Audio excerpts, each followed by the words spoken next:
Mon ami, fais attention. Je dis et je réitère. Un homme qui est tout le temps nu devant sa femme perd son autorité spirituelle d'homme. Ce que je dis là, c'est un message subliminal spirituel qui se passe, mais vous ne savez pas. Un homme qui est tout le temps nu devant sa femme perd sa virilité d'homme. Va même jusqu'à perdre son respect d'homme. Cette femme va commencer à lui manquer de respect sans savoir. Oui, quand tu es nu devant elle, tu ne sais pas ce qui se passe. Mais il y a un message subliminal que tu envoies à son esprit. Elle est réceptrice de ce message-là, mais tu ne connais pas. Du jour au lendemain, il y a un manque de respect qui s'installe à la maison.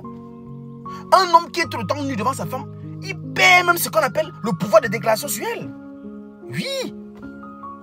Alors, soyez nus, c'est vrai, mais pas tout le temps. Les hommes qui partent souvent accompagner leurs femmes à l'hôpital au moment des accouchements, là, c'est bien, c'est romantique. En plus, c'est de l'affection. Mais n'y allez pas en salle.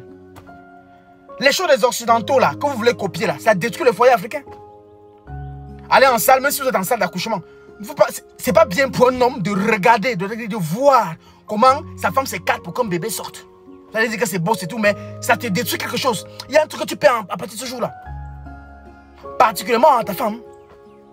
Oui, tu vas dire que tu l'aimes. Oui, tu vas dire que tu as aimé. Oui, mais il y a quelque chose qui est parti à partir de ce jour-là.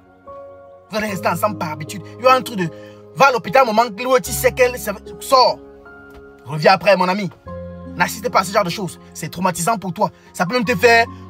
Il y a des choses que tu vis avec ta femme. Ça peut te faire changer ta vie sur beaucoup de choses. Sans savoir que c'est ça qui est la cause. La femme qui est tout le temps nue devant son mari. Qu'est-ce qu'elle devient? Elle devient une femme indésirable. Elle devient une femme acquise. Elle devient une femme qu'on ne fait plus d'efforts. Les hommes, ils aiment à un moment de la vie regarder les choses qui les suscitent à faire encore des... Les hommes aiment conquérir.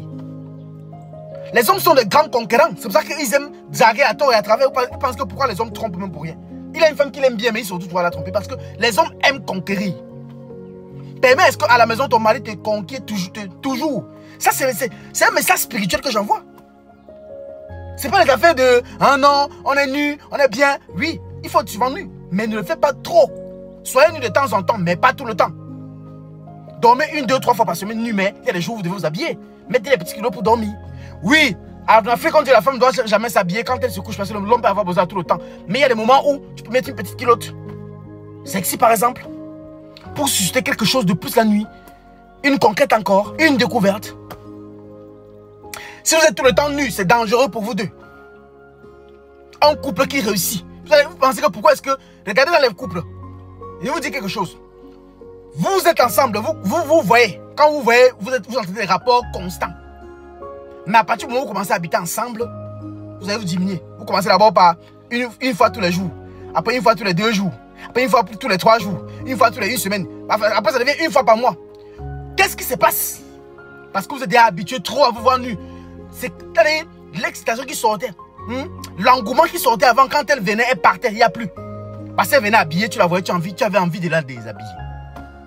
Et quand tu venais trouver ton mari, tu avais envie de le découvrir aussi. Maintenant vous êtes ensemble tous les jours, tu te bats devant lui. Nuit, tu es là nu, madame. Toutes tes choses sont dehors, pata. Tu penses que l'homme va encore passer par où pour porter encore ce même désir? Les couples, je vous ai dit, réfléchissez pourquoi est-ce qu'au départ de votre relation, quand vous avez même commencé à cohabiter, vous aviez des rapports beaucoup plus intenses, beaucoup plus habituels. Et après, au moment, ça diminue, passer de 1 fois par semaine, à 1 fois en 2 semaines, à 1 fois par mois, parfois même 1 fois en 2 mois. Il y a des couples comme ça. Le rythme a baissé. Alors que quand tu sors de ta maison, tu vas dehors, quand tu es dehors, là, tu vois une autre petite, boum, tu veux la conquérir. Parce qu'en fait, il faut maintenir ça à la maison. Parce que cette petite touche d'intimité, vous l'avez perdue. Il n'y a plus cette intimité-là. Pour un couple durable qui cohabite, que ce soit n'importe quoi, pratiquer ce qu'on appelle l'intimité individuelle dans le couple. Un moment où tu vas avoir ton intimité aussi à toi. Un moment où tu dois aller aux toilettes seul. Un moment où tu dois faire des choses seul. Oui, il peut arriver qu'on se lave, mais pas constamment, pas tous les jours. Il y a des moments où c'est bien de sortir de toilette. Tout ça là, ça joue. C'est ça qui fortifie le couple. Ça, c'est le message fort, mystico-spirituel que j'envoie. Pas sur la forme, mais sur le fond. Concernant les couples qui cohabitent. Et l'impact mystico-spirituel que le fait d'être nu tout le temps peut causer. C'est que ça implique dans votre relation, qui est déjà négatif. Luminendia, allume ton cerveau. À très bientôt. Merci.